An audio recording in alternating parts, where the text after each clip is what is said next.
on est là pour la même chose que vous. Ça nous avait manqué, c'est la rentrée du 24 MX Tour, le championnat de France élite de motocross.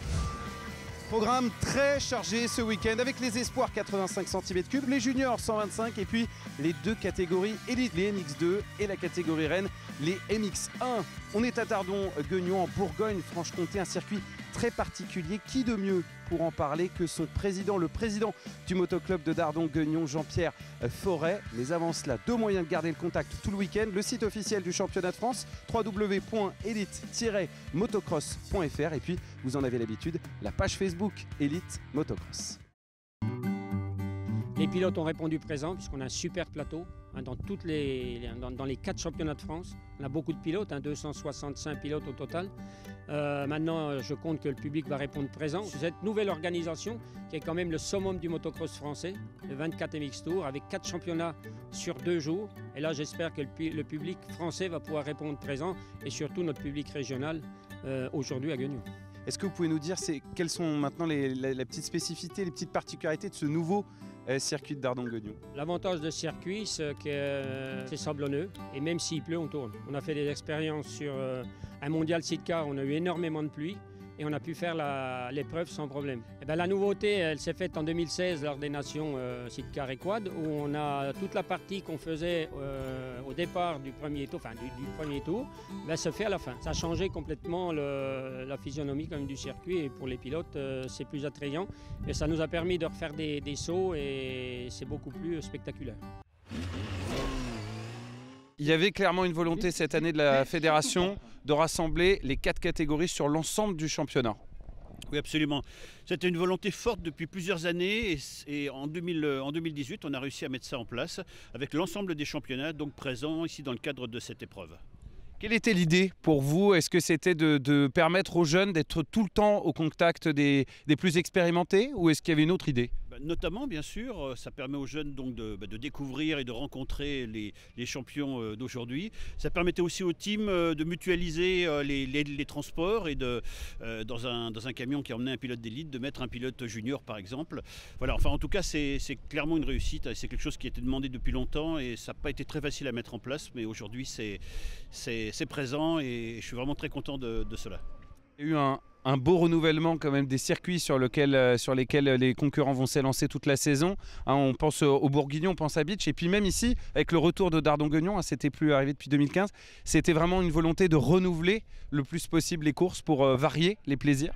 Le championnat élite 24 MX, c'est notre plus beau championnat. C'est le championnat phare en termes de motocross.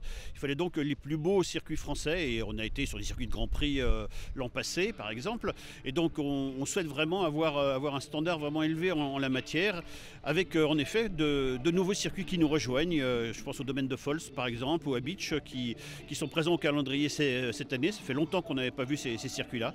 Donc je crois que l'on peut vraiment dire qu'on aura un très très beau championnat cette année. Et puis un petit mot finalement de ce circuit de Dardon-Gueugnon qu'on dit piégeux, qu'on dit difficile, mais tous les pilotes disent que c'est très agréable à courir. Oui, alors on peut le constater, malgré les conditions météo difficiles, il y a beaucoup plus et cette semaine on a vraiment un très très beau circuit qui fait l'unanimité. Donc on offre aujourd'hui vraiment de très belles conditions à nos pilotes et j'en suis très content.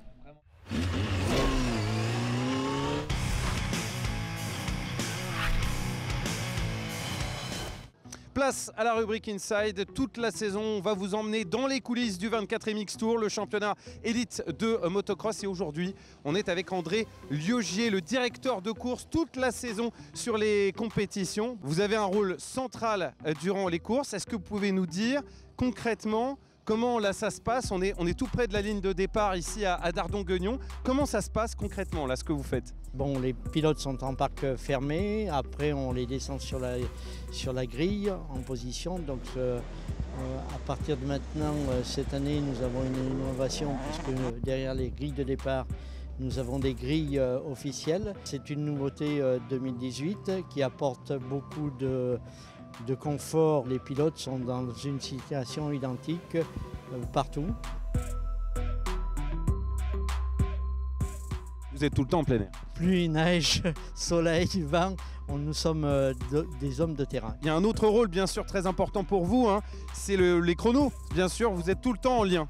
On est toujours en liaison radio avec les chronométrages, les délégués et les personnes, directeurs de course adjoints et commissaires sportifs qui sont répartis sur l'ensemble du terrain pour avoir une visibilité totale de ce qui se passe sur le terrain et d'être le plus réactif possible. Près la table, juste avant la ligne de départ. Un virage à gauche avec une ornière et le poteau il dépasse à cet endroit-là. Michel, pour la direction de course, je suis sur place en haut de la montée. Je vois que vous avez beaucoup de choses là autour du cou. Est-ce que vous pouvez nous faire un petit détail de ce que c'est? Un directeur de course, si vous voulez, il lui faut des chronos. À partir de là, personnellement, j'ai toujours 2 voire 3 chronos pour justement avoir une sécurité en cas de défaillance ou de quelque chose. Un sifflet pour rappeler certains pilotes, mettre de l'ordre ou un truc comme ça. Et puis présence de licence pour bien confirmer que nous sommes des officiels délégués par la fédération. Ce qu'on avait fait vendredi soir, on va le refaire tout de suite après la fin des essais chrono et mix 2. On fait les 2 opérations. Là, on fait un merlon et en haut, on refait le merlon qu'on avait fait vendredi. Ici, nous avons la tour de contrôle où se passe le chronométrage. Actuellement, les personnes sont en train de terminer, je dirais, les classements des essais, les manches qualificatives, préparer les grilles et tout ça. Donc, on les laisse travailler en paix. Et puis moi, personnellement, j'ai une réunion de jury qui m'attend. Donc, je vais être obligé de vous laisser et de vous dire à plus. À bientôt. Merci infiniment André pour votre temps. Merci beaucoup.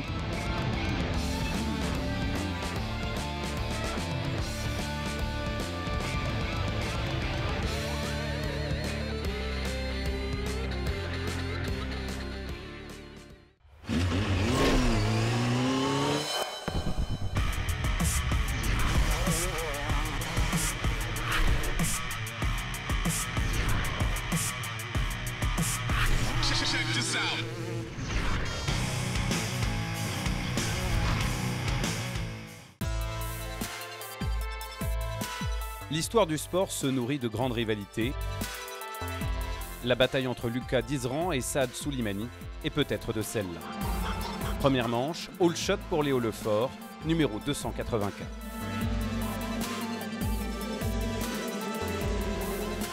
Mais bien vite, un duo se détache, Soulimani numéro 14 en tête et Dizran numéro 202 constamment dans sa roue. Jusqu'à une petite erreur de pilotage du franco-marocain dans le 4e tour dont le Suisse tire parti, les 2 jeunes pilotes se livrent une bataille majuscule. Dans le 8e tour, Soulimani profite des difficultés de Dizran dans le trafic pour reprendre la première place. Au final, victoire de Saad Soulimani, numéro 14.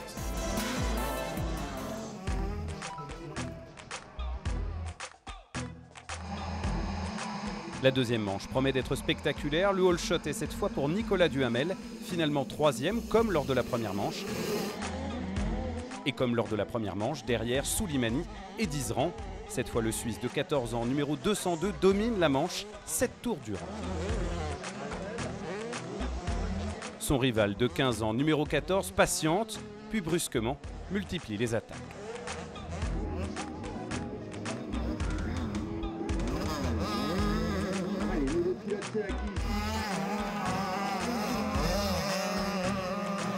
Dizran résiste, mais finit par craquer. Soulimani est devant et semble promis à un 2e succès d'affilée.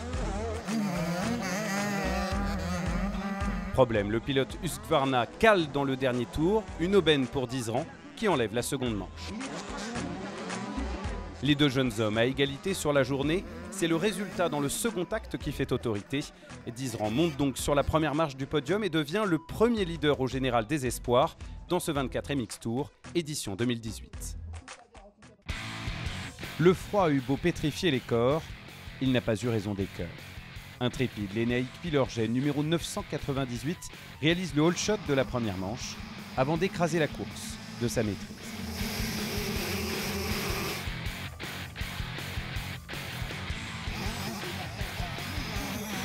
3 poursuivants s'engagent dans une lutte féroce. Pablo Métayer, Jimmy Crashvoda et Arthur Vial. Objectif, finir sur le podium. Métayer, numéro 297, champion de France espoir sortant, marque les esprits. Il termine deuxième. La dernière marche du podium, c'est finalement Vial, numéro 869, qui monte dessus aux dépens de Crashvoda, numéro 319. Avec Benistan, Elzinga ou Guyon engagés en championnat d'Europe, ils sont nombreux à croire à la victoire. Métayer, numéro 297, lui s'en donne les moyens. Un dépassement plus tard, le champion de France espoir est en tête devant Pilorget, numéro 998. Une audace récompensée, Métayer creuse l'écart. Derrière, le duel fait rage pour la deuxième place entre Pilorget et Enzo Polias, numéro 335. Polias a le dernier mot dans cette deuxième manche. Au final, Métayer s'impose à la surprise générale devant Polias et Pilorget. Première course en junior pour le champion espoir sortant, première victoire de manche et première étape gagnée. Il est leader du général à 14 ans.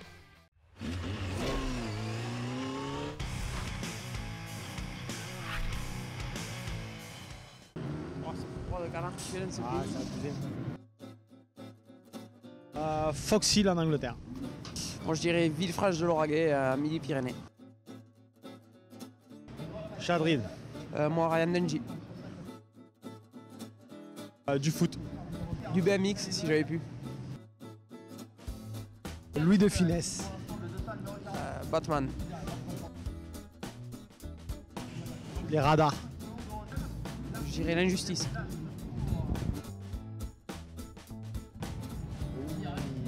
Ça, il faudra demander à mon père maintenant. Je sais pas, j'avais 6 ans. Je suis né en 84, ça fait 90.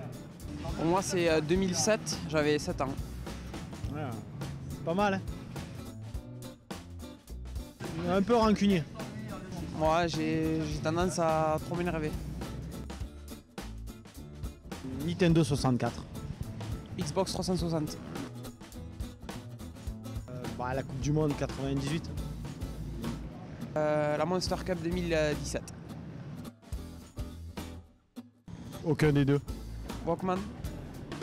Ah, tu vois. Ouais, je sais pas, c'est plus agréable. Non, c'est un Walkman, c'est comme c'est un casque. Ah mais non, le Walkman ça avait la cassette. Hein.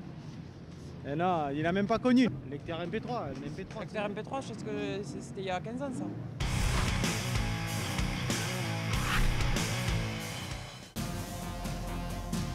Le All Shot ne garantit jamais la victoire. Mais sur un circuit particulièrement rapide et monotrace, il était d'une aide précieuse. Parti en tête, Jimmy Clochet, numéro 520, n'a jamais été inquiété en première manche.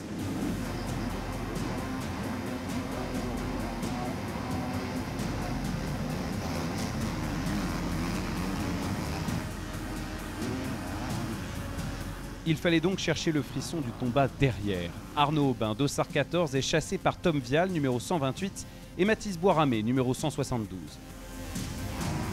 Au tour numéro 8, Vial craque le premier, chute et laisse passer Boiramé.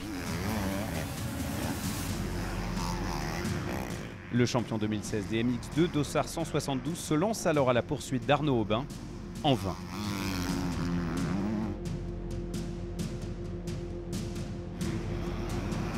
Clochet s'impose devant Aubin et Boiramé.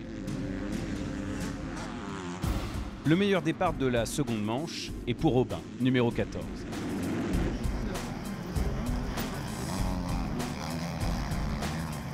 Mais sous une neige timide, Pierre Goupillon, numéro 720, prend la tête dans le deuxième tour, avant de chuter, de perdre beaucoup de temps et d'échouer en 15e position. Une chance pour Aubin, seul en tête. Un peu plus loin, Florent Richy réalise une remontée spectaculaire. 8e à l'issue du premier tour, le champion en titre profite de la chute de Santoni. Il terminera 2e. Retour encore plus fabuleux pour Mathis Boiramé, perdu à une anonyme 14e place en début de manche. Il finit sur la 3e marche du podium. Devant, Arnaud Aubin fait coup double, la manche et surtout la victoire sur l'ensemble de la journée. Ça ne lui était plus arrivé depuis près de 4 ans et un succès à Thomère-la-Sogne.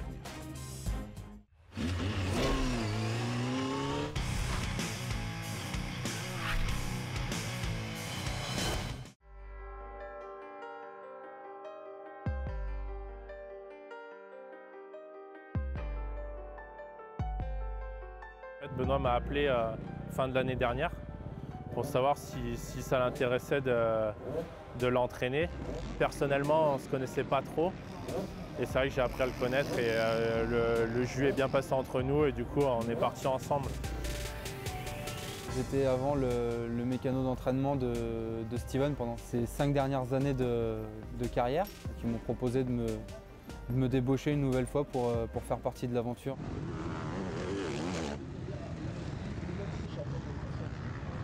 C'est un personnage et j'ai bien aimé ça. Je l'appelle gamin parce qu'il est un petit peu plus jeune quand même. C'est un gars qui est vraiment tranquille, il est cool, il se prend pas la tête. Bosseur, sympathique, bon enfant. Il me fait penser un peu à moi, quelqu'un qui travaille, qui en demande. Moi ce qui me motive c'est voir que j'ai quelqu'un en face qui a envie de se donner.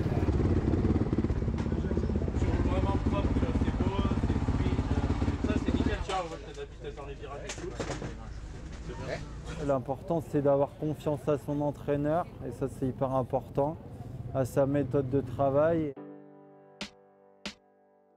Le but du jeu, c'est quand on suit un pilote, c'est de créer un lien et pour moi c'est comme une famille. On s'entend super bien même si je suis un peu chiant de temps en temps. J'espère d'aller jusqu'à la fin de sa carrière si c'est possible. Je pense que c'est grâce à mon travail et ma persévérance que je suis arrivé là où j'en suis. Et là, j'ai touché le fond, mais je compte bien remonter et tirer une super expérience de ça, positive.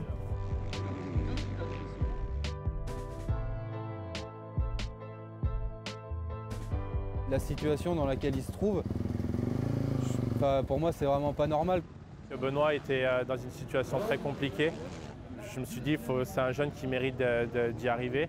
Et le fait de revenir un peu dans le milieu comme ça, aider un pilote qui en vaut la peine, ça me faisait vraiment plaisir. Du coup, j'ai dit, allez, j'accepte le challenge. Étant passionné aussi par ce métier, je ne pouvais pas ne pas accepter et lui dire non et le laisser. J'ai envie de le voir rouler devant, quoi.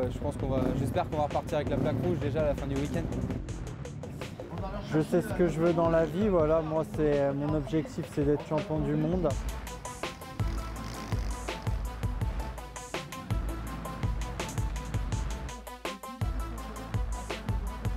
Il a Thomas 7 en retard. Si je suis pas mauvais, Steven, il a dû le citer, la ponctualité. Alors des fois le matin, voilà, moi j'arrive, c'est prêt, j'attends le camion, je suis prêt à charger tout pour l'entraînement et il n'est pas là. Ça c'est le coach qui a dû balancer. Ça c'est un défaut, ça fait longtemps, mais voilà, j'y travaille. Après c'est pas grave en soi, mais avec le temps et avec des personnes professionnelles, je vais le combler ce petit défaut.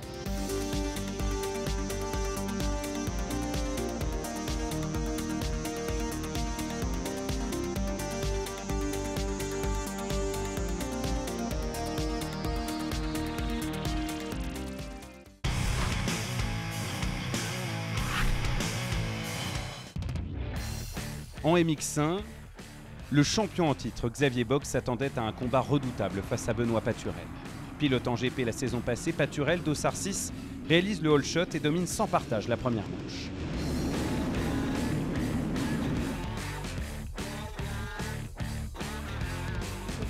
Les deux derniers vainqueurs de la catégorie doivent se satisfaire du podium, Bock 2e et le numéro 20 Grégory Aranda 3e.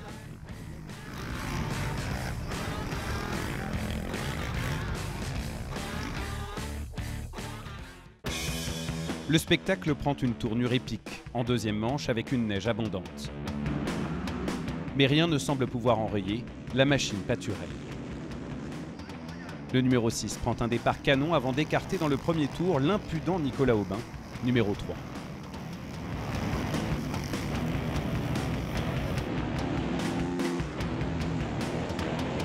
Réduit à se disputer seulement le podium, Grégory Aranda, Dossard 20 et Xavier Bock, numéro 1, se ruent sur Aubin. Aubin craque d'abord face au champion 2016, puis contre le champion 2017.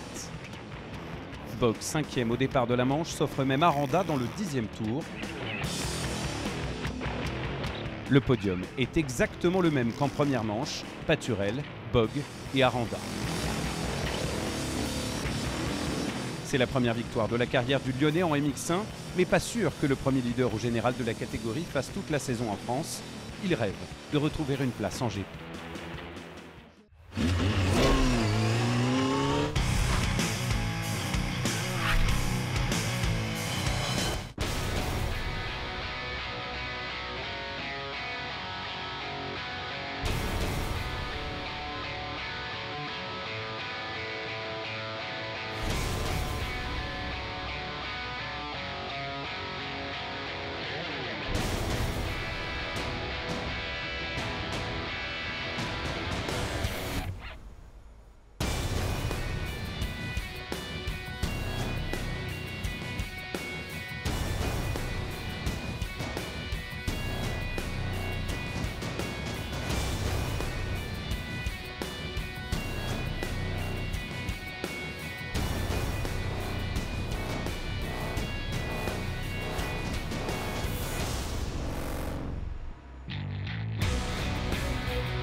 Le prochain rendez-vous du 24 MX Tour, Romagné, un classique du championnat.